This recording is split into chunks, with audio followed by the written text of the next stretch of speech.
अस्सलामुअलैकुम दोस्तों, तुम देख रहे हो लुधियाना पंजाब टीवी। मैं थोड़ा मेज़बान मोहम्मद अहमद। सब तो पहले मेरे चैनल करो सबसक्राइब, तो बैल आइकॉन करो प्रेस, ताकि मेरी आने वाली हर वीडियो का नोटिफिकेशन मेरे वीरों के भरावां तक आसानी तरीके नाल पहुँच सके। मैं यार वीरों के भरावां वास्ते बहुत खूबसूरत सोहना जानवर लैके आया। ये साहीवाल तो चोलस्तानी क्रॉस वैड़ है, दूजा सुबह सुई खलोती। मैं तसलियां करावांगा तो वीरों के भरावां। मेरा एक कैमरामैन साहब नहीं है जरा, मैं तेनों आप तसलियां करा देवांगा भरावां वीरों। चार शोर तसलियां करावांगा। सोहना तो सुथरा जानवर है माशाअल्लाह। चार शेरों सोहना जानवर, मिठा तो सील तो साऊ जानवर है माशाअल्लाह। सोहने थन लगे ने, सोहना बहाना शाना गां का। 2 महीने हो गए सूई नूं जी माशाअल्लाह। तो सोहना तो सुथरा जानवर है। चार शेरों तसलियां करा देंगे इंशाअल्लाह। किसी पासों कोई कमी नहीं छड्डांगे। तसलियां कराना मेरा काम है, अगे लैने देने नसीब ने। ਜਿਹੜੇ मेरे भरा ते वीर दे नसीब च होवेगी लैनी उन्हें गल नसीबां दी।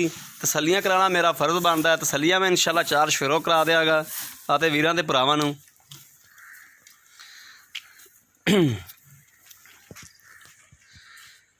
सोहना सुथरा कद काठ है, सोहना रंग है वैड़ दा, सोहने थन लगे ने, सोहना बहाना माशाअल्लाह। गोल खुर ने। चार शेरों मेरे वीरां दे सामने कैमरे की नज़र की अगे अर्श है। किसी पासों कोई भी वैड़ च कमी पेशी नहीं हैगी। तसलियां करा देंगे इंशाअल्लाह। सील ते साऊ जानवर है।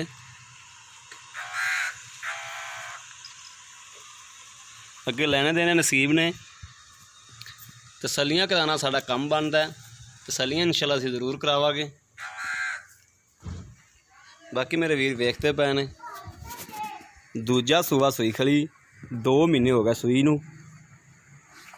मालक कोलों भी तसलियां कर लागे, आप भी तसलियां नाल वेखांगे इंशाअल्लाह। मगर इंदा बच्ची मगर इंदे बच्ची है, ओ बच्ची खड़ी। बच्ची दियां भी तसलियां करा देंगे। अदे वीरां दे भरावां नूं तसलियां करावांगे। चार शेरों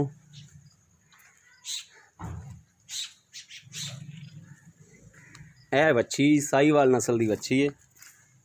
सोहना जानवर है, बच्ची भी माशाअल्लाह सोहनी है। 2 माह हो गए सूई नूं। अद्धा दुध मालक कहता, अद्धा दुध मैं बच्ची नूं छाड़ना पिया ते अद्धा चोना पिया। बाकी मेरे वीरां दी नज़रां दे सामने सोहना दे सुथरा जानवर है माशाअल्लाह। चार शेरों तसलियां करातियां दे वीरां दे भरावां नूं। बाकी मालक कोलों पुछ लैने आ कि मालक की कहंदा, की मुल शुल करदा इंदा। जट जिमींदार बंदा है जिंदे को खली है, घर दी होंदी गां है, कोई व्यापारी नहीं दा है। जट जिमींदार बंदा है। जो गल होवेगी आदे वीरां दे सामने करागा। कोई भी अखां तो ओझल नहीं चीज़ रखागा। लैने देने नसीब ने। तसलियां करना साडा काम है। तसलियां असीं कर रहे हैं। बाकी मालक को पुछ दसने, मालक नाल गल्लां करने कि मालक की बोलदा है। अस्सलाम वालेकुम भाईजान। हाँ जी भाईजान, क्या हाल है तुहाडा? ठीक ठाक हो?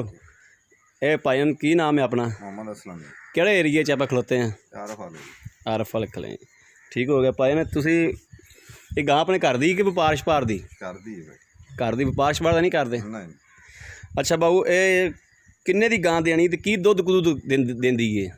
दुध भाई 4 किलो एक टाइम का। 4 किलो एक टाइम का। हाँ जी।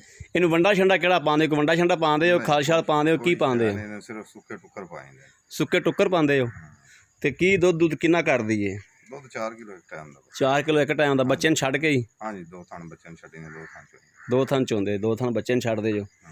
ते की इंदा मुल रेट शेट की इंदा?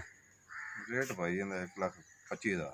1,25,000। हाँ जी। इन्हें जो कोई घाटा वाधा, कोई गुंजाइश, कोई प्यार हो, कोई वीर अपने को आ जाता, कोई लैना चाहता, किसी ने पसंद आ जाती है तो कोई लैंदा, तो की घाटा वाधा हो सकता? हो सकता कोई प्यार मुहब्बत करना कोई 500,000 का ही हो सकता, और इस तो बात नहीं। सही हो गया। यह तसली बख्श गल है। थले 4 किलो दुध है। इंशाअल्लाह। कोई माँ जब पिछा कढ़दी हो, कोई मुंगर शुंगर या कोई थान शान च रौला वाधा घट? बिल्कुल असीर बच्चे भावें जिवें मर्जी दिहाड़ी 3 वारी नूं चो लै। सही हो। कर लिया। ठीक हो गया जी, ठीक हो गया। लो जी मेरे वीरां दे भरावां ने वेख लिया। ਸਾਰਾ ਕੁਝ ਮਾਲਕ ਕੋਲ ਪੁੱਛ ਲਈ, ਡਿਟੇਲ ਮਾਲਕ ਕੋਲ ਪੂਰੀ ਲੈ ਲਈ ਅਸੀਂ। ਡੰਗਰ ਵੀ ਸਾਡੇ ਸਾਹਮਣੇ ਖਲੋਤਾ ਹੈ, ਮੇਰੇ ਵੀਰਾਂ ਦੇ ਭਰਾਵਾਂ ਦੀ ਨਜ਼ਰਾਂ ਦੇ ਸਾਹਮਣੇ ਸਭ ਕੁਝ ਜੋ ਵੀ ਹੈ, ਇਹ ਸੱਪ ਹੈ, ਸ਼ੀ ਹੈ, ਸੋਨਾ ਹੈ, ਮਿੱਟੀ ਹੈ, ਜੋ ਵੀ ਹੈ ਮੇਰੇ ਵੀਰਾਂ ਦੇ ਨਜ਼ਰਾਂ ਦੇ ਸਾਹਮਣੇ ਮਾਲਕ ਕੋਲ ਵੀ ਤਸੱਲੀਆਂ ਕਰਾਤੀਆਂ ਨੇ। ਅਗਰ ਮੇਰਾ ਵੀਰ ਕੋਈ ਲੈਣਾ ਚਾਹੁੰਦਾ ਹੈ, ਕਿਸੇ ਨੂੰ ਪਸੰਦ ਆਉਂਦੀ ਕੋਈ ਲੈਣਾ ਚਾਹੁੰਦਾ, ਸਾਡਾ ਨੰਬਰ ਲੈ ਲਓ, WhatsApp ਨੰਬਰ ਵੀ ਲੈ ਲਓ 0307 00 15 881। ਇਹੀ WhatsApp ਨੰਬਰ, ਇਹੀ ਰਾਬਤਾ ਨੰਬਰ ਹੈ, ਇਹਨਾਂ 'ਤੇ ਰਾਬਤਾ ਕਰ ਸਕਦੇ ਹੋ, ਲੈ ਸਕਦੇ ਹੋ। ਬਾਕੀ ਅੱਜ ਮੈਂ ਉਮੀਦ ਕਰਨਾ ਕਿ ਅੱਜ ਵਾਲੀ ਵੀਡੀਓ ਮੇਰੇ ਵੀਰ ਤੇ ਭਰਾਵਾਂ ਨੂੰ ਪਸੰਦ ਜ਼ਰੂਰ ਆਵੇਗੀ। ਤੇ ਕਮੈਂਟਸ ਤੇ ਲਾਈਕ ਤੇ ਸ਼ੇਅਰ ਜ਼ਰੂਰ ਕੀਤਾ ਕਰੋ ਆਦੇ ਵੀਰ ਨੂੰ, ਕਿਉਂਕਿ ਤੁਹਾਡਾ ਵੀਰ ਤੁਹਾਡੇ ਵਾਸਤੇ ਬਾਹਰ 'ਚ ਫਿਰਦਾ, ਬਾਹਰ 'ਚ ਲੱਭਦਾ, ਤੁਹਾਡੇ ਵਾਸਤੇ ਜਾਨਵਰ ਲੱਭਦਾ, ਸੋਹਣਾ ਸੁਥਰਾ ਲੱਭਦਾ। ਬਾਕੀ ਲੈਣੇ ਦੇਣੇ ਨਸੀਬ ਨੇ। ਕਮੈਂਟਸ ਤੇ ਲਾਈਕ ਜ਼ਰੂਰ ਕੀਤਾ ਕਰੋ। ਇਸ ਵੀਡੀਓ ਤੋਂ ਆਦੇ ਭਰਾ ਅਹਿਮਦ ਨੂੰ ਦਿਓ ਇਜਾਜ਼ਤ। ਪਾਕਿਸਤਾਨ ਜ਼ਿੰਦਾਬਾਦ।